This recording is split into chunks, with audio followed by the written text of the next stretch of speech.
Good morning, good morning. Welcome to Unity of Wilmington and our hybrid service.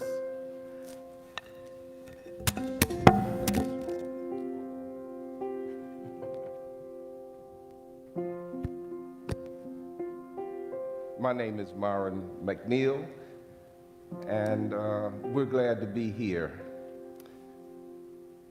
This morning is sort of a special morning in that we're welcoming in our fall, and the weather's nice, and everything feels so bright and sunny.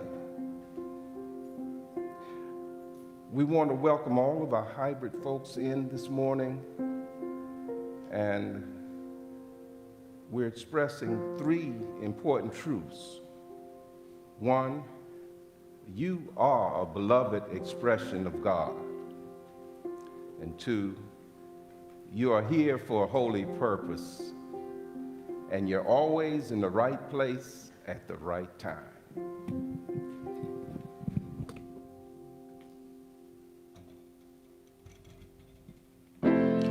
Look, my friend, do what's best for you, do what's best for you. Look, my friend, I'm out of step with the rest of you. Is this the answer to your prayer? That's fine, your prayer not mine, your life not mine. The phony and fake with nothing to take or bring to the world, yet cling to the world for life. Look, my friend, I'm out of step with the rest of you. I've got to find a reason for living on this earth. I've got to find a reason for taking the space I take, breathing the air I breathe. There's more to this, there's more to me, something in me that needs to do more than to suck the breath from life like moss and leaves and weeds do. Holding up my head, holding down a place, being worth a name to go with my face. I've got to find a reason for living on this earth. Something to want, something to be, somehow to say, I am me. There's more to this, there's more to me, something in me that needs to do more than suck the breath from life like moss and leaves and weeds do. Holding up my head, holding down a place, being worth a name to go with my face. I've got to find a reason for living on this earth. Something to want, something to be, somehow to say, I am me.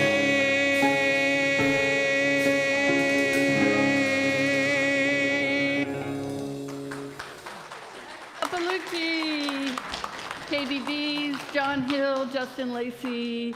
We are so blessed today with our music. We're blessed by your presence. Thank you for being here, whether you're online or in the room. What a joy to see you. And if you're online, leave where you're from or leave your name or say hello, something so that I can come back later this afternoon and just touch base with you and say hi back.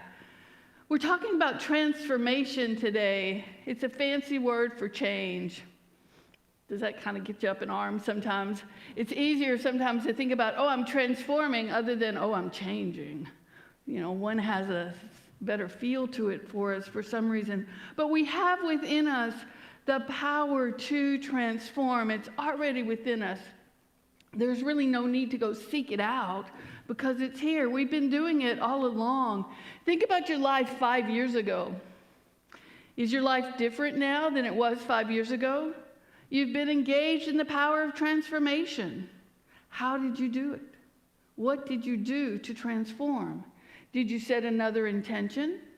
Or did you just kind of, this is what I do quite often, just sort of move through life, and all of a sudden you're recognizing you're a little bit different. Maybe you took a class, maybe you went to a workshop or retreat, you read a book, or you just went with the flow of life.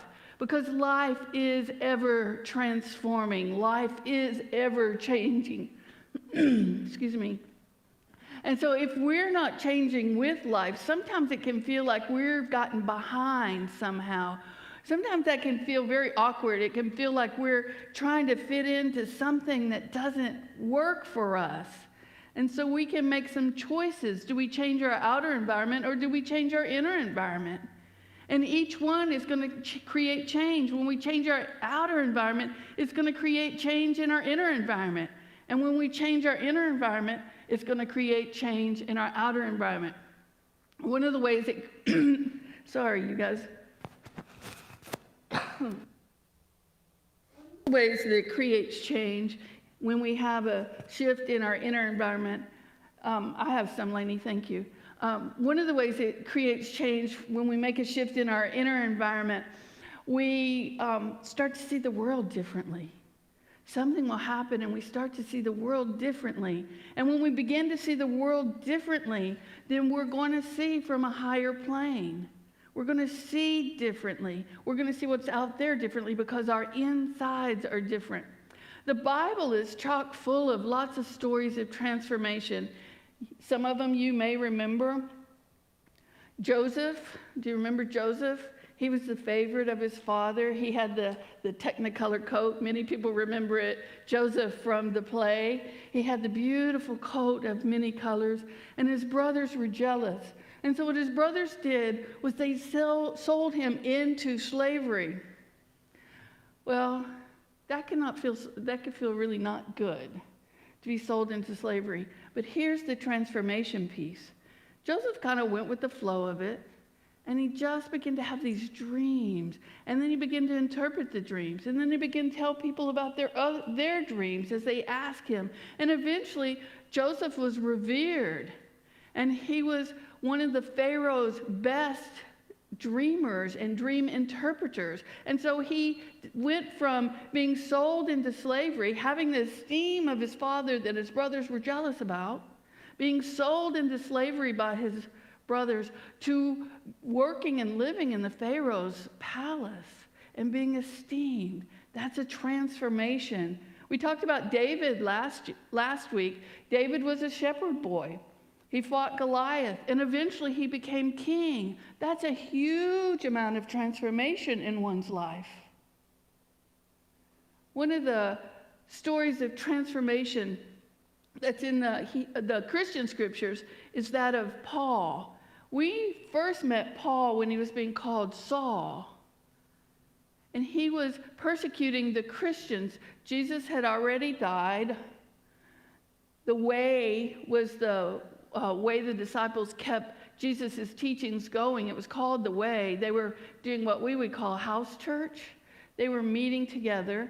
They were meeting in small groups together, but they were very much persecuted by some of the Roman soldiers and some of the Romans. And Paul was when he was Saul, was one of the biggest persecutors of the people who were following in the footsteps of Jesus.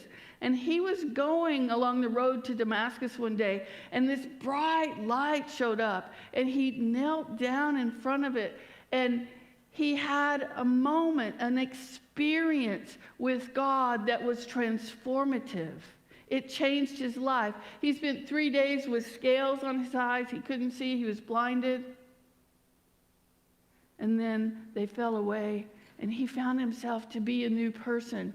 And most of what we think about as traditional Christianity is actually based on Paul's writing. He went from being Saul to Paul. He went from being the biggest persecutor of Christians or the people who were following the way of Jesus, to being the biggest advocate of people following the way and writing letters, encouraging the small house churches to continue to build, to continue to grow, to continue to learn new ways of being, to continue to follow in the footsteps of Jesus. Not to worship Jesus, but to follow the teachings of Jesus. To really do what Jesus taught to do. And that's what we do here. We follow in the steps of Jesus. We follow the teachings of Jesus.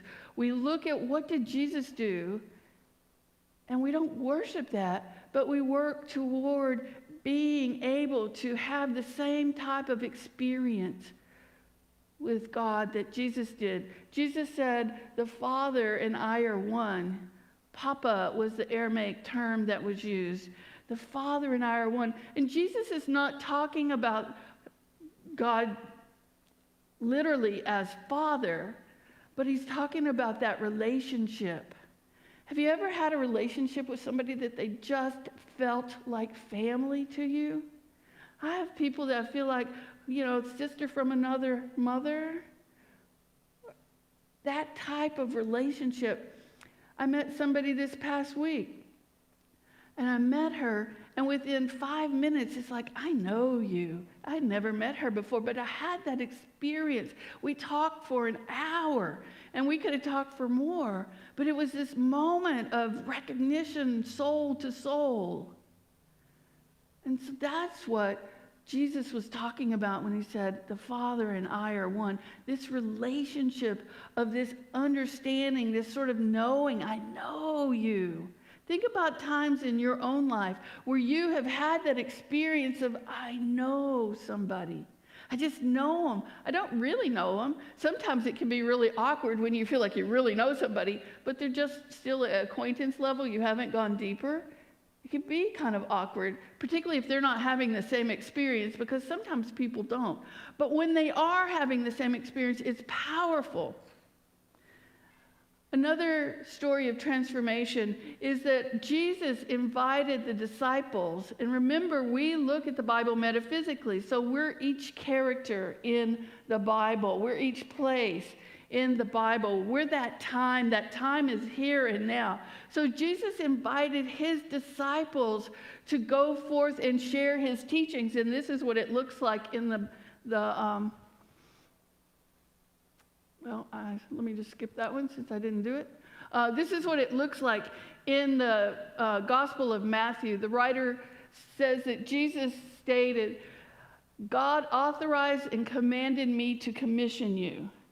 So remember, we're the disciples, just as Jesus was talking to his disciples. So this commission is just as important to us as it was to the disciples of that day. So what Jesus said is, go out and train everyone you meet, far and near, in this way of life, in the way of the way, in the way of love your neighbor as yourself. Love God first. Acknowledge God first. Seek first the consciousness of God that's already within us.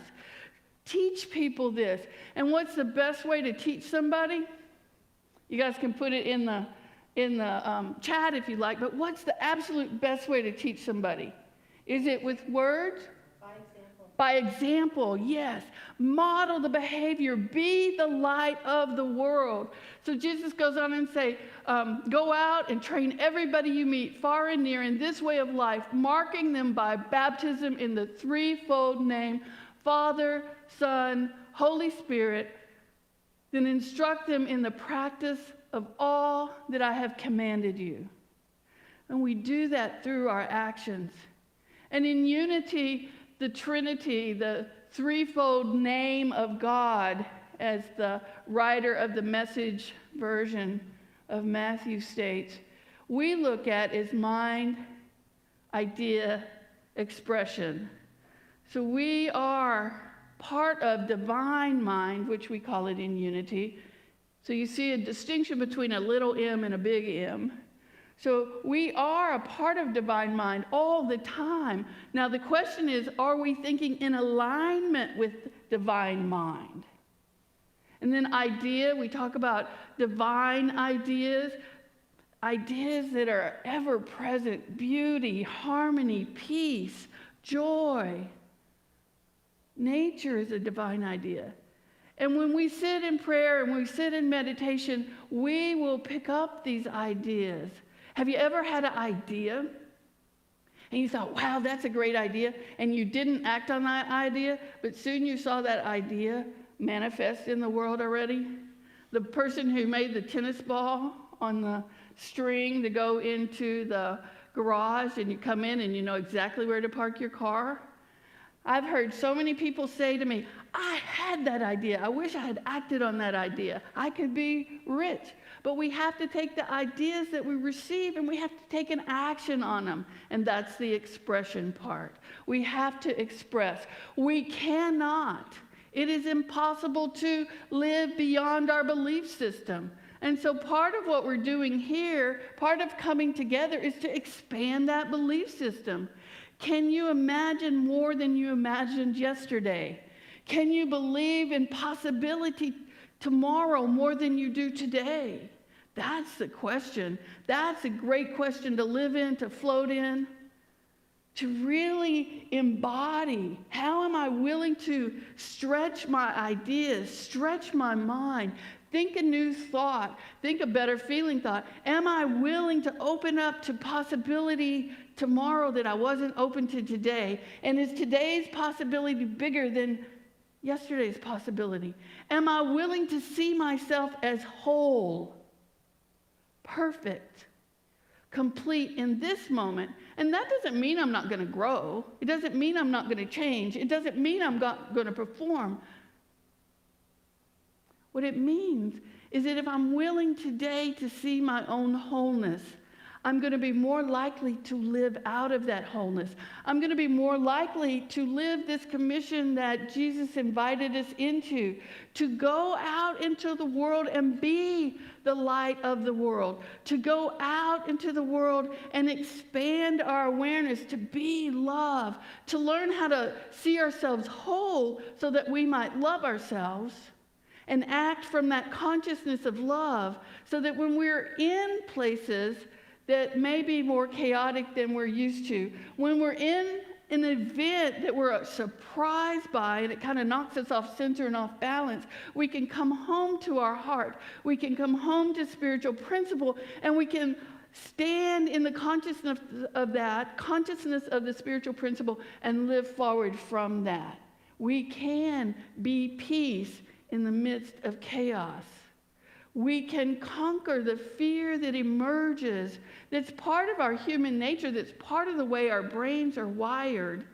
And we can bring forth something new by learning how to navigate that fear, so that we can instruct people in the practice of all that Jesus commanded. Seek first the kingdom of God. Acknowledge God first. It's just another way of saying it. Acknowledge God first.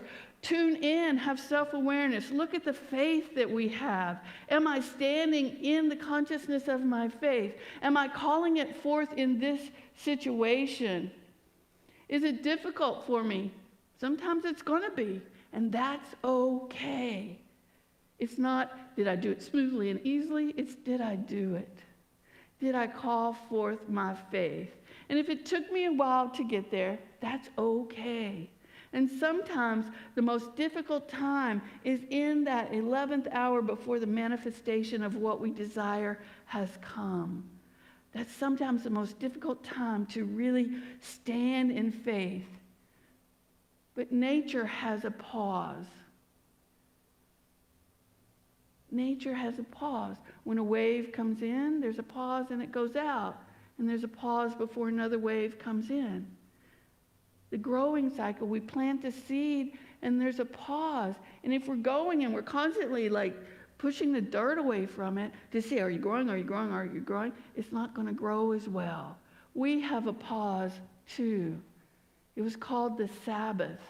Remember the Sabbath and keep it holy. The Sabbath is a time of pausing, to reflect, to think about, to allow spiritual law to do its work, to allow mind, idea, and expression to move forward and do its work. Charles Fillmore, the co-founder of Unity, says the power that rules the world is within. And he's not talking about power over. Charles Fillmore is talking about the power that we have to direct our thought processes and our feeling processes. The power we have to notice, to be self-aware, to think about what's going on, and to decide to use our power of choice to move forward and make a decision. It takes concentration. It takes focus. It takes practice. It takes a level of self-awareness. You may have heard the idea that everything begins first in thought. It's first of thought. And then we bring that thought. A thought is formless. We bring that thought into form through our creative process. Some people will say everything is a thought 2 times. The first is the thought of it that we pick up as a divine idea, and the second is the thought that we hold in our mind to produce the manifestation. But we are all mindful creators. That's the third unity principle. We are mindful creators. And so the idea of mind, idea, expression, holding that idea, recognizing who we are and what we are, understanding our consciousness and where we are in consciousness.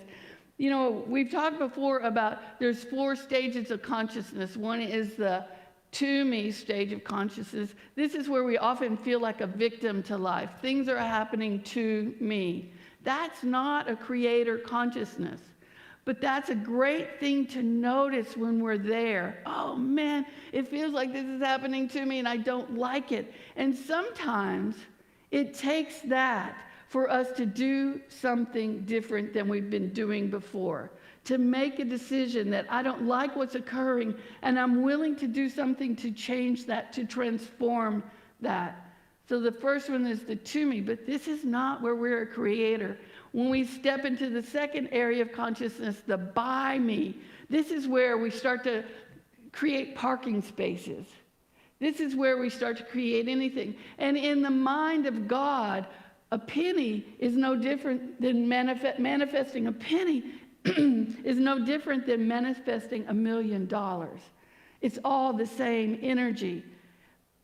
But I have to say, I'm not in the consciousness. It's not the by me part yet for me to believe that I can manifest that $1 million. But I know people who can and do. But it's a place where I'm continuing to grow in consciousness. And if we cannot believe we can do it, we cannot do it. We cannot live bigger than our belief system. We cannot demonstrate past our own level of consciousness. So if I am at the effect of the to me consciousness, I'm going to draw to me, or I am going to be drawn to situations where I get to experience that level of victimization.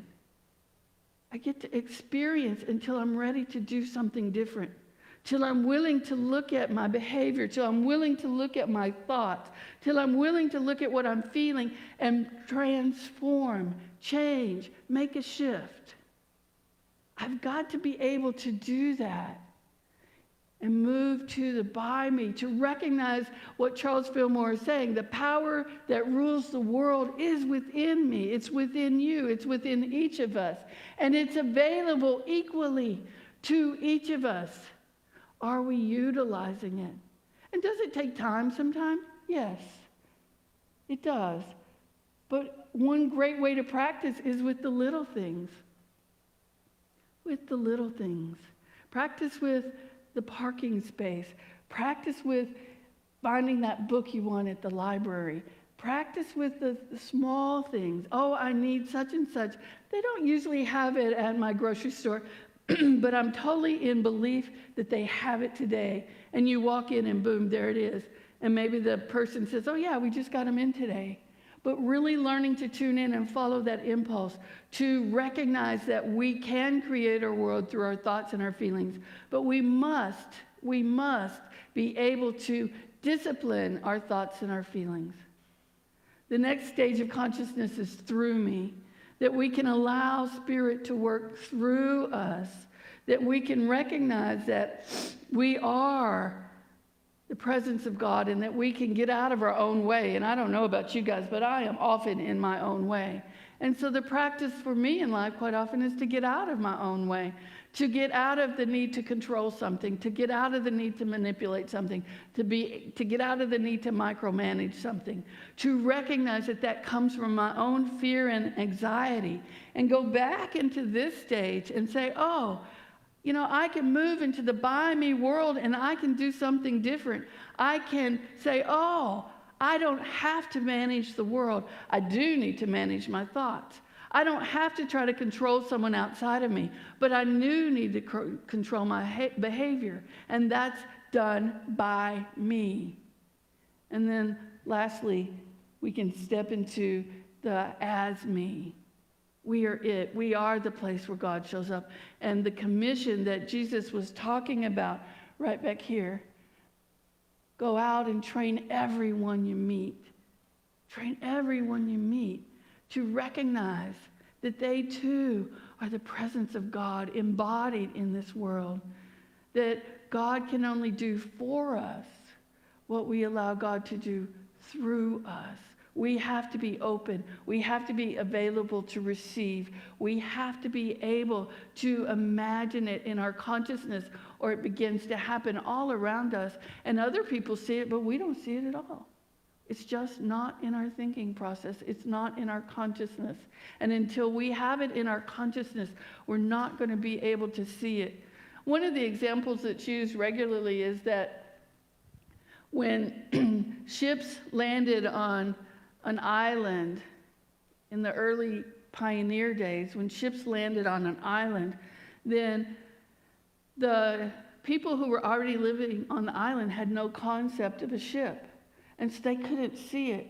But what the shaman or the medicine man who was living in that tribe did was he could see that there was a disturbance on the water. Something was going on the water, so he knew that something was shifting and changing. And he stood day after day looking for what was different, what was disturbing the water that he couldn't see. That action of looking to see what's disturbing the water was his expanding his belief system, his expanding his awareness and his consciousness, and eventually he saw the ships. Now, sometimes in this day and age, we can't even imagine that would be true. But it happens with more intangible things for us. Do you ever feel like you're not loved by somebody? And yet that person may be working really hard to get you to feel loved. But if you don't believe that that person loves and cares for you, it may be very difficult to see. So we do this a lot with intangibles. We may not feel like we have great self-esteem, and yet other people may see us as this amazing being. Wow, you're so productive, you're so powerful, you're so this or that. And yet if we don't see it within ourselves, we're not going to be able to see them seeing it in us. It might feel good to have somebody say, hey, you know, you're really magnificent. But if I don't really believe it, I'm going to either not take their words in. I might hear the words and let them pass right on past me, but I'm not going to take them in. I'm not going to stand in the consciousness of it and say, yes, that is me. Thank you. Thank you for being someone who's willing to share that with me, who notices it in my life and is willing. We have to do the work to open up, to transform. We have to do the inner work. And that's the power that we have within us at all times to transform. Reverend Johnny Coleman, who's passed now, she was a Unity minister. She used to say all the time, I'm the thinker that thinks the thought that creates the thing. I'm the thinker that thinks the thought that creates the thing. So I'm just giving you another version of thoughts held and feelings held in mind produce after their kind. So you have more than one. I'm the thinker that thinks the thought that creates the thing. So who's the thinker? Yeah, we are. And the thoughts that we think are going to create. So it's very important for us to remember to watch our thoughts. To watch our thoughts and say, oh, wow, look what thought I think. I don't think I need that one. I'm going to throw that out. Or I'm going to think a better feeling thought. Or I'm going to think, wow, that's a thought I used to think about a long time ago. That's an old thought for me. I don't need that thought anymore. We just push it away. We don't have to attach to every thought that comes through our minds. Our brain's job is to think.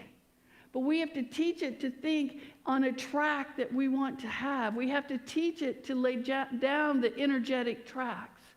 And I think that we do that as we spend time together in spiritual community. I think we do that as we catch our thoughts and decide, I'm not going to think that thought again.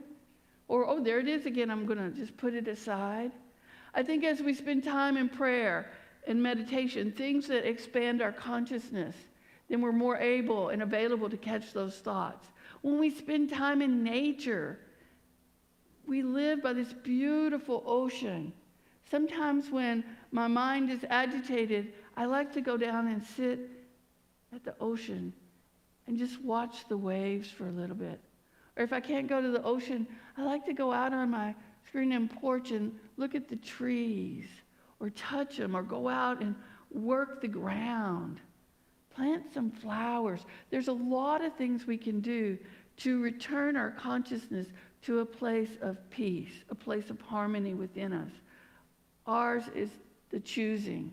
And when we make the choice and then take the action, we have developed our self-awareness. We have gone forth and made choices on a day-to-day basis to live differently. And then the action which we take to be in alignment with our divine nature, who we truly are, assists us in transformation.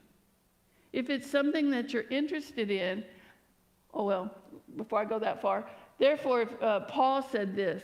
Remember, he had gone from Saul, who was persecuting the Christians, to Paul, who was really a champion for the way, who was really zealous. He had a lot of zeal about what he believed and what he taught. If anyone is in Christ, the new creation has come. So when we're doing the things that we talked about today, the new creation has come. And remember, a mind that's been stretched can never go back to the way it was. So that new creation moves forward. The old has gone and the new is here. And is the old going to come knocking on your door? Yes, at times. But then there will be that moment of transformation, personally and individually, where you go, oh, I did that totally different than I usually do. And it's something to celebrate. Or you can recognize, wow, it was not a problem at all to say no. And in the past, I had an issue. I had a hard time saying no because I was afraid if I said no to somebody, they wouldn't like me. That's a transformation. That's something to celebrate. I didn't even think, I just did it differently.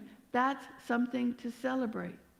Transformation, whether it's the size of a mustard seed or as big as the mountain, celebrate the small ways in which you are transforming. Celebrate when you recognize that you're out of alignment with who you are, where you feel like you're that square peg trying to fit into a round hole.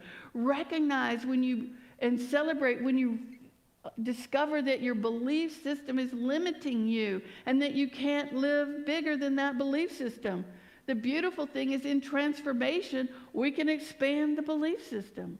And when we do this day by day by day, when we do this as a spiritual practice, our lives will be different. And they can be different as quickly as an hour from now. Or maybe it takes a month, or maybe it takes a year. It takes 40 days metaphysically, as long as it takes. It takes as long as it takes. But the thing to remember is the power, metaphysically, power is that ability that we have within us to utilize our mind to get our thoughts into alignment, to move our thoughts in the direction that we would like to go. That's power metaphysically. It's not power over somebody, but it's power within us to discipline ourselves and to engage in a practice. And now, if you're interested, I have an affirmation for us.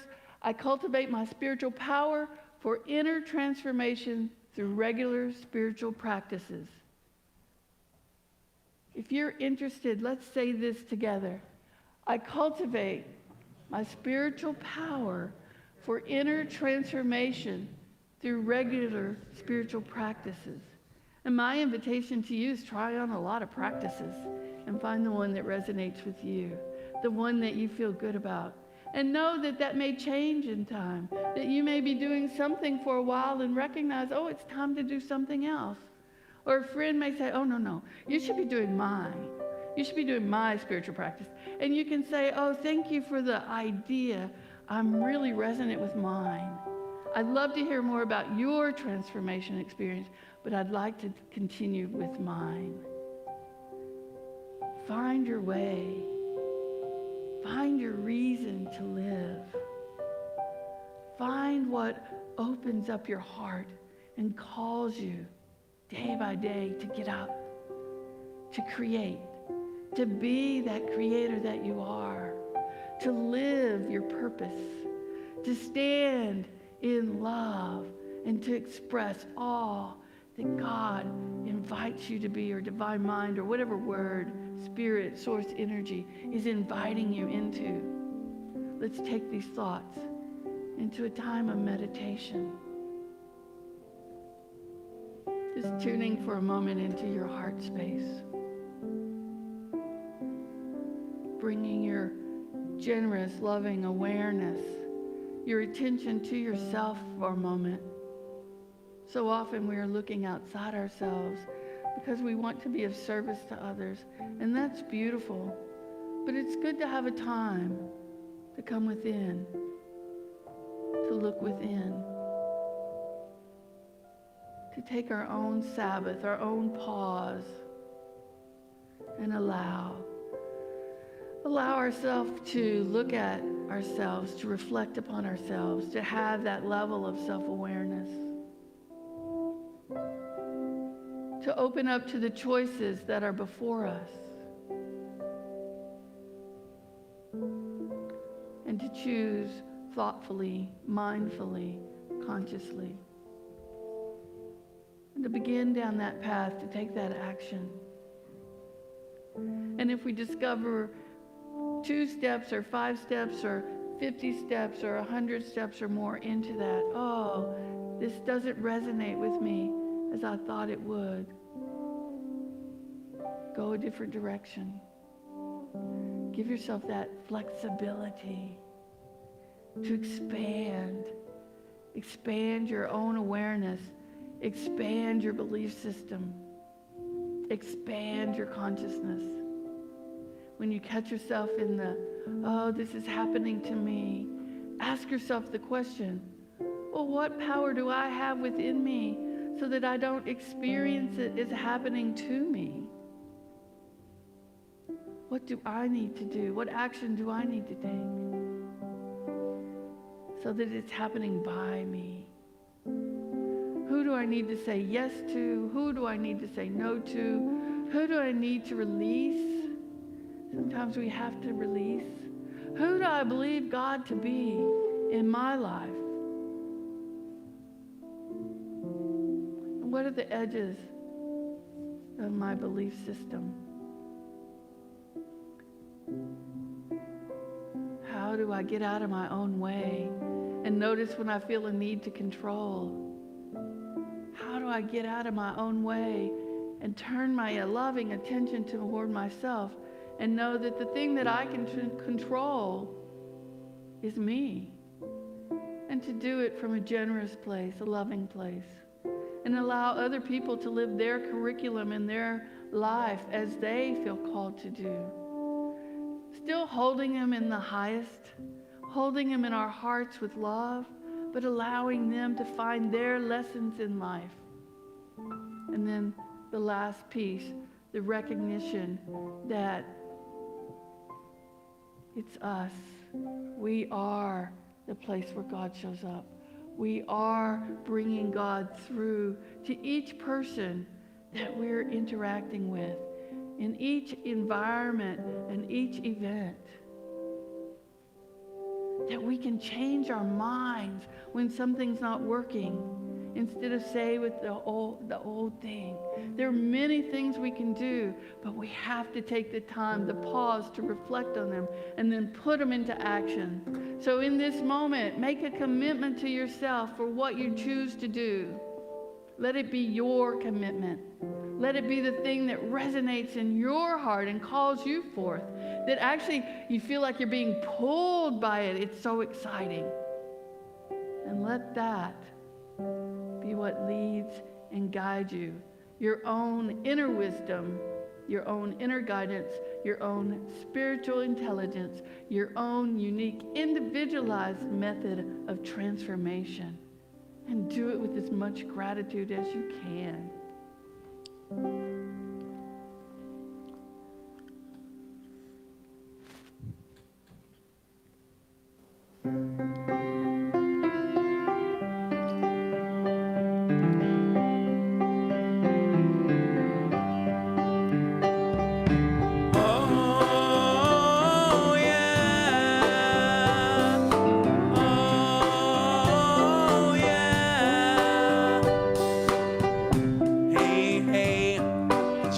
Think there might be another way to just feel better anyway. Oh no, did you ever think you might have to turn away? You might feel better if you stay. Yeah. Hope you heard every word I say. Yeah.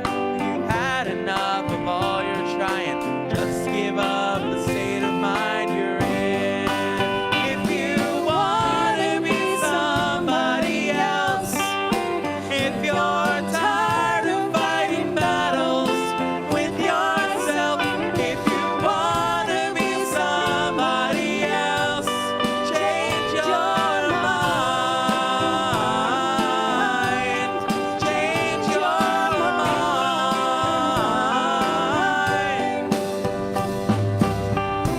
Hey, have you ever danced in the rain or thanked the sun just for shining over the sea?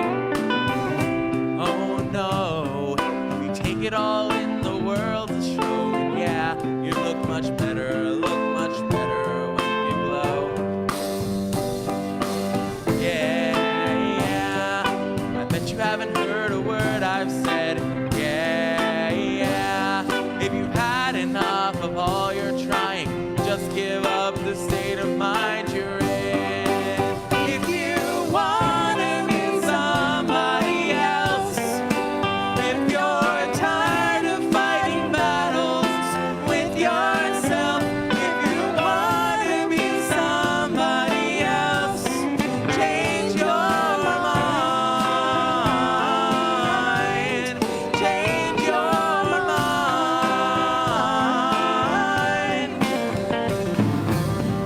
Thank you, Reverend Nickie Golden, for giving us an expanded version of the truth, who we really are.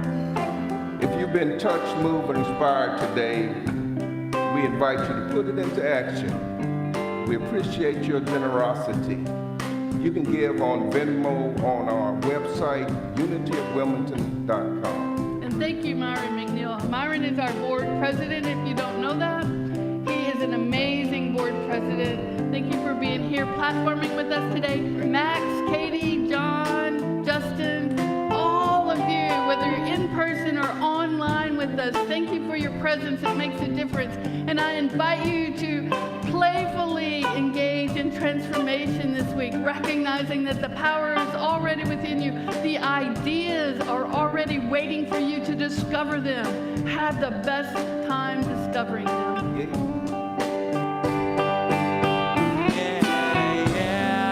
I hope you've heard